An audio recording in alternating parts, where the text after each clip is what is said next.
हम लोग एक ही चीज पर न जाने कितनी बार टैक्स भरते हैं। जैसे कि जब आप पैसा कमाते हैं तो इनकम टैक्स भरते हैं, उस इनकम से आप गाड़ी खरीदते हैं तो गाड़ी खरीदने पर जीएसटी देते हैं, जब गाड़ी खरीदते हैं तो रोड टैक्स भी सरकार आपसे वसूलती है, फिर रोड डेवलपमेंट सेस भी आपसे लेती है, अब आप मोटर इंश्योरेंस भी कराएंगे गाड़ी का तो उस पर भी जीएसटी लेती है, और उसके बाद आप जब पेट्रोल या डीजल भरवाएंगे उस पर भी सेस और वैट लेती है, और अंत में जब आप अपनी गाड़ी को सड़क पर चलाएंगे तो टोल टैक्स के नाम पर जनता से पैसा वसूलती है। इतने सारे टैक्सेशन ओवरलोड कर हम इस देश के आम आदमी का खून चूस रहे हैं। सर, इस देश में इन्फ्लेशन पर भी जीएसटी लग रहा है। वो कैसे लग रहा है? एक प्रोडक्ट जो 100 रुपए का बिकता था उस पर 18% जीएसटी हुआ करता था, आज वो वस्तु महंगी हो गई, 100 से 150 रुपए की बिकने लगी, अब 18% 150 रुपए पे लगने लगा, यानी कि 50 रुपए की जो महंगाई है उस पर भी सरकार जीएसटी लेने लग गई है, which is GST on inflation. में जिन लोगों को अर्थशास्त्र के बारे में जानकारी नहीं है उनकी राय पे अगर बजट बनाएंगे तो इसी प्रकार के फ्लिप फ्लॉप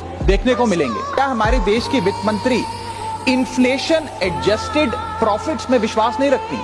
क्या उन्हें इन्फ्लेशन का ज्ञान नहीं है? क्या वो जानती नहीं कि इस देश में महंगाई एक प्लेग की तरह फैलती जा रही है? सरकार का एक सूत्री मिशन है टैक्स, सरकार का कमीशन है टैक्स। जगने पे टैक्स, सोने पर टैक्स, हंसने पर टैक्स, रोने पे टैक्स, खाने पे टैक्स, पीने पे टैक्स, बच्चों की पढ़ाई पे